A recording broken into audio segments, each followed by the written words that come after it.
Oke, kembali kita di Akademi TV Desa. Malam ini kita akan mendiskusikan tentang tips dan trik pemakaian Zoom Meeting. Saya akan share slide. Jadi ada yang menarik dengan Zoom Meeting ini adalah ketika era pandemi ini kemudian membuat kita memanfaatkan Zoom Meeting ini dengan lebih karena banyak yang kemudian kita harus berkegiatan tanpa tatap muka langsung dan seterusnya. Kita akan lihat sebenarnya seperti apa Zoom Meeting ini. Jadi Zoom Meeting ini adalah aplikasi bisnis dengan unduhan terbanyak saat ini di 2020, akhir tahun 2020 ini sudah diunduh lebih dari 681 juta kali. Artinya sangat banyak yang mengunduh aplikasi ini untuk keperluan bisnis maupun di luar bisnis. Dan Zoom ini adalah layanan perangkat komunikasi video telepon yang digunakan untuk aktivitas perangkat open source yang dikembangkan oleh Zoom Video Communication. Zoom bisa diakses secara gratis, ini basic. Kemudian ada juga yang pro atau berbayar. Ini ada perbedaan ketika menggunakan basic, kita hanya bisa menggunakan Zoom Meeting paling lama 40 menit dan selesai itu akan langsung otomatis terputus dengan pertemuan maksimal 100 orang. Ini ada opsi-opsi yang kalau kita bisnis akan ada pilihan atau ada opsi yang baik, yang lain. Nah, menjadi peserta yang baik dalam satu Zoom Meeting itu adalah memahami betul fitur fitur-fitur yang ada dan juga menggunakan sebagaimana mestinya. Maksudnya bagaimana kita akan sampaikan bahwa ada 3 hal yang perlu diperhatikan ketika menggunakan Zoom ini adalah memiliki akun Zoom ini menjadi penting. Menurut saya ini menjadi penting karena walaupun sebenarnya Zoom Meeting kita sebagai partisipan itu tanpa punya akun pun kita bisa bergabung dalam satu Zoom Meeting. Ini tergantung dari penyelenggara ketika yang punya acara itu melakukan pembatasan bahwa harus otorisasi otentik, maka yang bisa bergabung itu adalah yang punya akun. Oleh karenanya sempat dalam satu waktu tertentu mungkin ada tokoh merasa loh kok saya nggak bisa masuk. Kemungkinan itu karena memang dia tidak atau belum mendaftarkan diri di punya akun Zoom. Kemudian memahami peran, artinya memahami peran bahwa dalam meeting kita harus memahami peran kita sebagai apa. Karena di dalam Zoom Meeting ini ada 3 peran, yaitu 1 host, kemudian ada co-host atau yang membantu, kemudian ada partisipan. Jadi ke teman-teman sekarang yang bergabung sebagai partisipan, maka host maupun co-host ini punya otoritas untuk kemudian tidak bisa tidak bisa unmute atau kemudian chatting itu hanya bisa ke host atau ke co-host. Chatting itu hanya bisa dilakukan privat atau tidak dan seterusnya.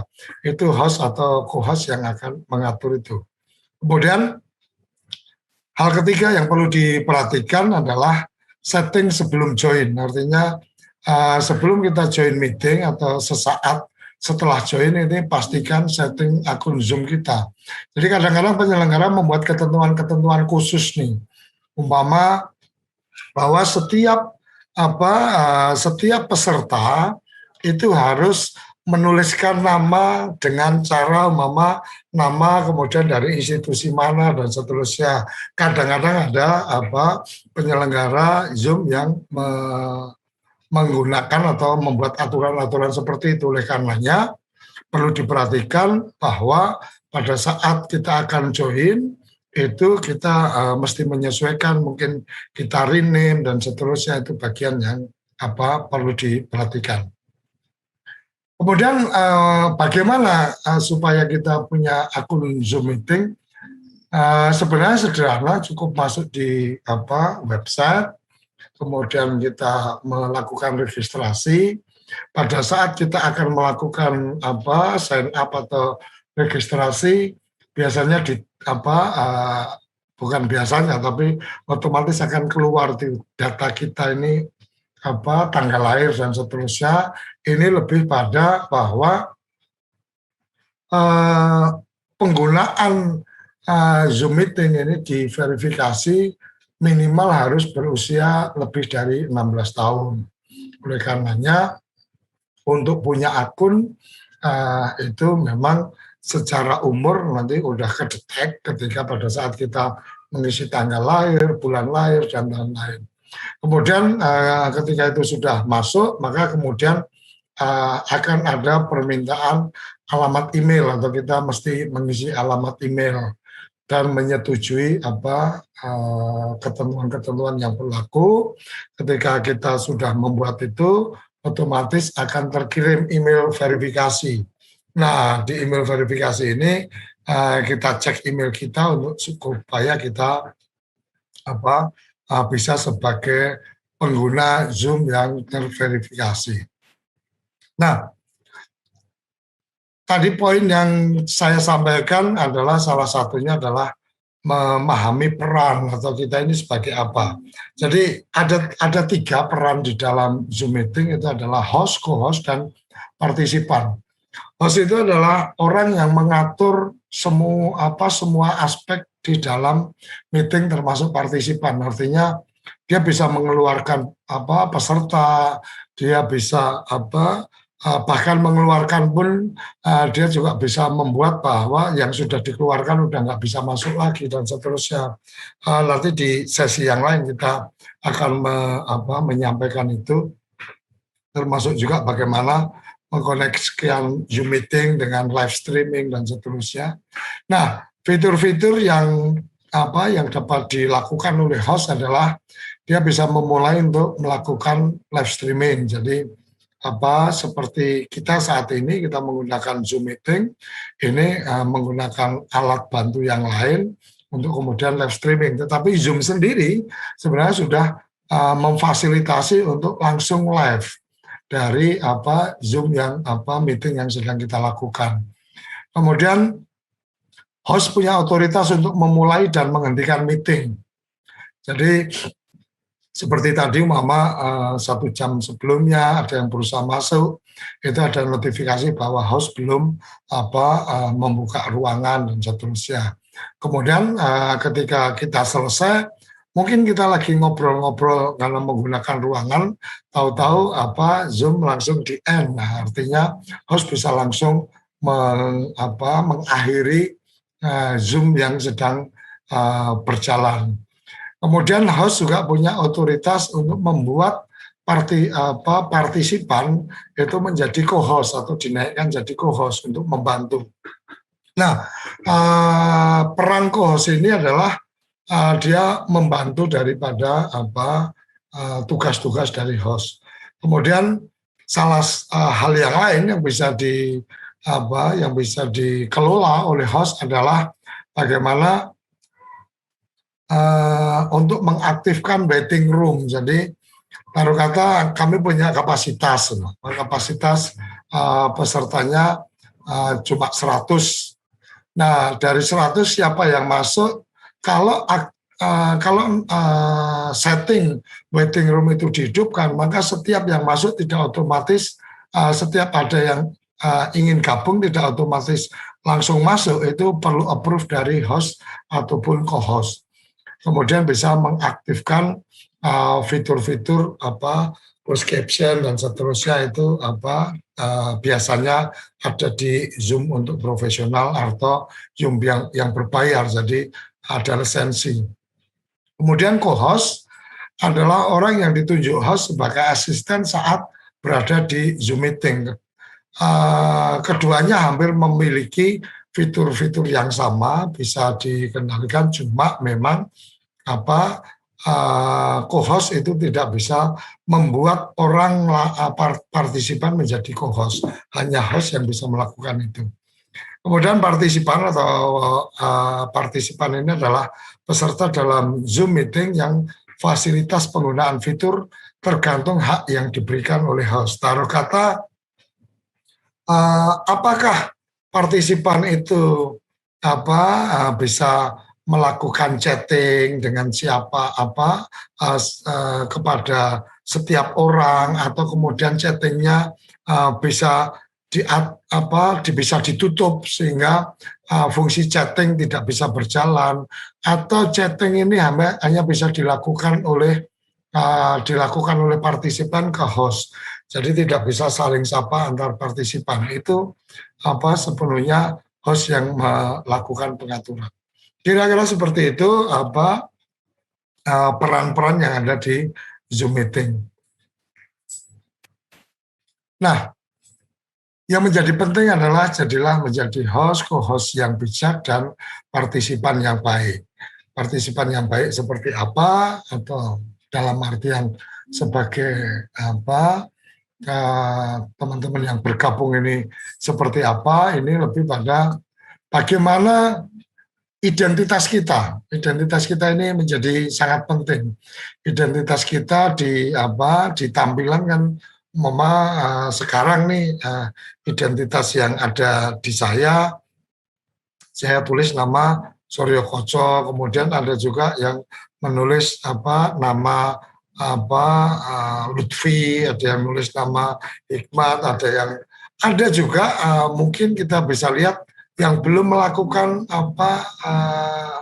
pengaturan. Jadi namanya kadang-kadang masih dengan ada nama dari aplikasi atau handphone yang digunakan, namanya Oppo atau Redmi atau apa dan seterusnya. Nah, menurut saya salah satu yang baik untuk dilakukan adalah memastikan menulis nama atau segera melakukan rename sesuai dengan aturan yang dibikin oleh penyelenggara acara atau penyelenggara dari Zoom atau host. Kemudian pada saat bergabung itu sesegera mungkin untuk melakukan mute audio. Kenapa? Karena bisa jadi pada saat kita bergabung mungkin kita juga sedang ada pembicaraan dengan siapa dan seterusnya. Kalau kita tidak mute, otomatis akan mengganggu suasana dari Zoom itu sendiri. Kemudian sebisa mungkin mengaktifkan video, dan di video itu saat ini Zoom punya beberapa fasilitas, taruh kata memberikan kita pakai virtual background, kemudian bahkan yang terbaru ini virtual background kita bisa dalam blur di belakang. Jadi di belakang kita ada gambar-gambar ada kegiatan itu bisa ngeblur. Itu salah satu fasilitas yang dilakukan. Kenapa ini menjadi penting untuk diperhatikan? Karena mungkin beberapa waktu yang lalu, mungkin hampir 1 tahun yang lalu atau kejadian untuk kemudian video gambar atau video belum di off atau tidak ditutup, kemudian apa yang sedang dia lakukan itu terekam atau terlihat di partisipan yang lain ini. Dan kemarin ada yang kejadian yang cukup memalukan, salah satunya waktu itu anggota dewan atau apa gitu kan, ngezoomnya di kamar, kemudian tahu-tahu ada yang lewat di belakangnya. Nah, hari ini Zoom meeting itu ada fasilitas blur, jadi ketika ada yang lewat di belakangnya itu nggak akan terlihat atau gambarnya jadi blur. Nah, kenapa menjadi penting menurut saya untuk melakukan mengaktifkan video, karena memang ini supaya menjadi jelas siapa yang ada di dalam itu, setidaknya menampilkan sebentar kemudian ditutup lagi juga nggak apa-apa ketika memang ada kegiatan-kegiatan lain yang lain. Karena ketika video kita tetap aktif tetapi kita sedang tidak mengikuti acara, itu pasti akan sangat mengganggu. Dan beberapa host biasanya ketika gambarnya itu cukup mengganggu karena sedang berkegiatan, mungkin sambil jalan kah, atau mungkin gambar-gambarnya goyang dan seterusnya, biasanya kemudian ada kemungkinan host bisa mengatur atau mengendalikan untuk kemudian stop video. Jadi itu yang menjadi gambaran tentang bagaimana host itu punya peran cukup besar dalam pengaturan tampilan. Nah, dalam konteks mengaktifkan video ini ada beberapa hal yang perlu diperhatikan, adalah sebisa mungkin kalau posisi menggunakan laptop udah nggak ada masalah, kita tinggal atur posisi paling pas kita ada di mana. Oh, kamera kita di sana, berarti kita posisi tengahnya ada di mana, supaya pada saat ketika Zoom meeting itu juga dilakukan acara live streaming, maka tampilan gambar kita ini enak untuk dipandang. Nah, kalau teman-teman menggunakan handphone, maka sebisa mungkin diusahakan posisi handphone ini tidak banyak bergerak, artinya tidak sambil dipegang jalan dan seterusnya. Karena menurut saya kalau kita sedang mengikuti kemudian sedang ada kegiatan lain atau kita sambil berjalan dan seterusnya, saya merekomendasikan untuk videonya dinonaktifkan. Kenapa dinonaktifkan? Supaya ya tampilan gambarnya menarik. Kemudian profil gambar diri atau institusi, ini biasanya ketika kita tidak mengaktifkan video, maka yang akan keluar adalah profil. Ini untuk teman-teman yang sudah punya akun Zoom-nya. Jadi akan tampil profil kita, sehingga profil itu perlu untuk kita membuat profil itu. Kalau saya sih merekomendasikan foto diri supaya orang jadi tahu ini siapa, tapi bisa juga profilnya berisi institusi atau gambar institusi yang sedang kita bawakan. Kemudian pada saat acara berlangsung atau pada saat Zoom meeting berlangsung, biasakan untuk menanyakan kepada host, chatting kepada host apabila ingin menyampaikan pertanyaan atau ingin berbicara, itu caranya seperti apa? Apakah hanya bisa dilakukan melalui chatting atau bisa raise hand atau bagaimana? Karena setiap penyelenggara pasti punya aturannya masing-masing.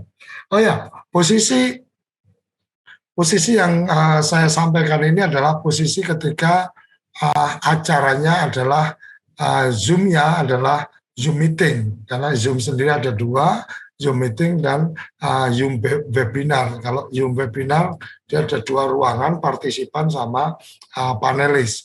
Jadi partisipan hanya bisa nonton saja, nggak bisa apa-apa, tetapi kemudian dia bisa masuk dalam Q&A. Jadi tanya jawab dan seterusnya, ada fasilitas di situ. Kemudian posisi gambar, terutama untuk yang menggunakan handphone.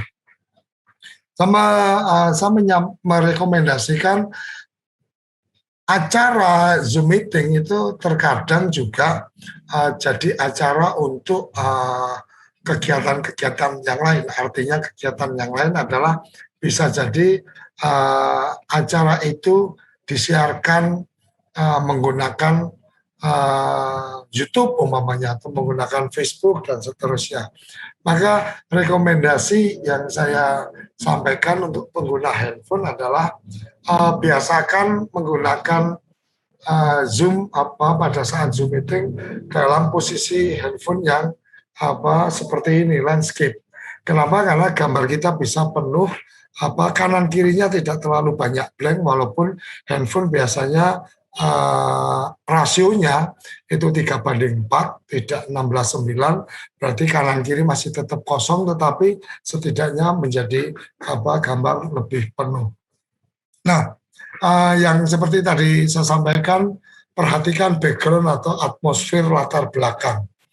Jadi di Zoom meeting ini ada fasilitas, terutama yang teman-teman yang menggunakan laptop itu ada virtual background. Jadi ada virtual background ini yang dia punya beberapa opsi. Dia punya beberapa opsi. Apakah kemudian virtual background kita, seperti saya virtual background menggunakan gambar yang sekarang ada.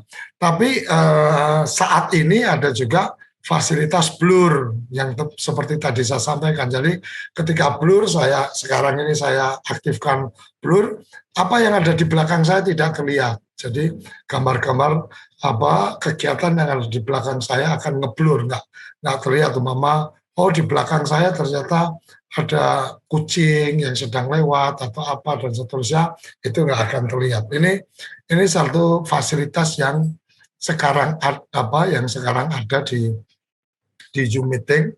Ada juga yang kalau ingin lebih profesional lagi, artinya kan mungkin teman-teman sempat juga mengikuti satu acara Zoom meeting yang kemudian di-share gambar virtual background. Jadi virtual background menggunakan gambar ini dan seterusnya. Itu di virtual background fasilitas Zoom meeting, mungkin saya bisa virtual background di Zoom meeting itu ada beberapa opsi, Kalau kata seperti saya sekarang menggunakan background dengan batik hitam, saya bisa kemudian langsung mengganti dengan acaranya SDG, saya bisa ganti dengan virtual background yang lain. Itu sambil acara berjalan kita bisa merubah-rubah virtual background kita. Nah, penggantian virtual background ini juga ada juga opsi di dalam virtual background itu adalah green screen. Nah, ketika menggunakan green screen, saya perlu sampaikan ke teman-teman tips untuk kemudian gambar kita bisa solid, bagus. Kayak ini saya ketika tidak menggunakan green screen, maka bisa saja gambar-gambar ini tahu-tahu hilang. Saya ini pakai ingin menunjukkan handphone, begitu geser dikit, gambar handphone saya hilang. Kenapa? Karena warna yang ada di sini ini sama dengan warna background yang sekarang saya pakai. Nah, ketika menggunakan green screen itu kita bisa menentukan warna mana yang akan dihilangkan. Itu bisa lebih clean.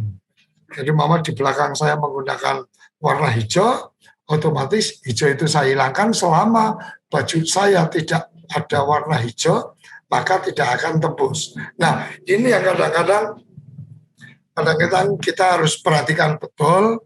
Saya menyarankan untuk ketika melakukan kegiatan Zoom meeting dan kemudian kita menggunakan virtual background dengan fasilitas yang sekarang ada di Zoom meeting, maka yang menjadi penting adalah wajah kita itu benar-benar mendapatkan pencahayaan yang bagus. Jadi wajah kita benar-benar mendapatkan pencahayaan yang bagus. Setidaknya mungkin yang akan hilang, taruh kata nih kayak gambar yang sekarang saya, mungkin oh tahu-tahu jari-jari saya kelihatan hilang, tapi secara badan saya secara utuh tidak akan ada perubahan. Ini menjadi penting karena ketika pencahayaannya tidak bagus, maka gambar belakang ketika kemudian kita pasang virtual background, warna dinding belakang kita itu ada yang mirip-mirip dengan gambar wajah kita, nanti tahu-tahu bolong-bolong kita jadi terlihat kayak hantu gitu kan, jadi lubang-lubang dengan virtual backgroundnya ngisi wajah kita dan seterusnya. Ini bagian yang menjadi penting untuk diperhatikan supaya lebih pada teman-teman yang ada di Zoom meeting merasa nyaman berkomunikasi dengan kita. Yang lain saya juga bisa sampaikan walaupun ini saya jarang atau mungkin bahkan tidak pernah sekarang tidak pernah memanfaatkan adalah di virtual background itu selain gambar itu juga ada video.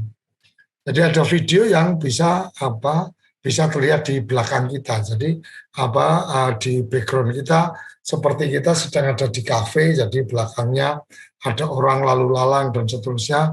Itu juga fasilitas itu juga ada. Itu bisa di add image kalau seperti gambar yang sekarang ini add image, tapi bisa juga ketika ingin menampilkan video itu ada add videonya. Jadi sepertinya kita lagi ngobrol terus belakang kita sedang kita terkesan sedang ada di kafe dan seterusnya. Nah ini beberapa hal yang perlu kita sampaikan.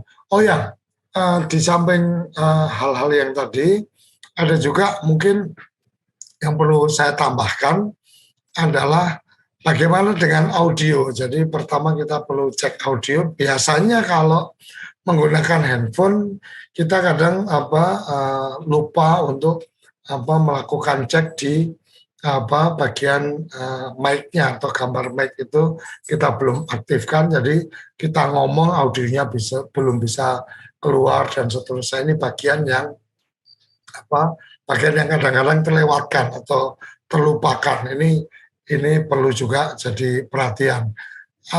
Saran saya atau rekomendasi saya kalau menggunakan handphone dan kita akan fokus mengikuti acara, kecuali kalau disambi dengan kegiatan yang lain. Kalau kita ingin fokus mengikuti acara, maka saran saya menggunakan earphone. Jadi mic kita, audio itu kita bisa dengar dengan baik. Kecuali kalau menggunakan laptop pasti otomatis beda. Di laptop juga bisa menggunakan fasilitas-fasilitas untuk mic-nya kita mau ambil dari mana, apakah dari laptop ataukah dari umpama seperti saya menggunakan kamera, bukan kamera laptop, maka ada opsi untuk audionya pakai audio dari laptop atau dari kamera yang kita pakai. Itu kira-kira sekilas tentang Zoom meeting. Kenapa saya tidak terlalu banyak detail untuk beberapa yang lain, karena memang mungkin kita akan ada mohon maaf, mungkin akan ada kita akan bikin sesi tersendiri bagaimana kalau Anda atau teman-teman menjadi host, kemudian ingin membuat acara di live-kan di YouTube atau di live-kan di Facebook atau di live-kan di channel-channel yang lain, itu Zoom juga memberikan fasilitas secara otomatis. Ada juga kemudian bisa menggunakan software yang lain supaya membuat tampilannya lebih bagus. Seperti yang digunakan hari ini di Akademi TV Desa ini, atau di acara-acara TV Desa, mohon maaf,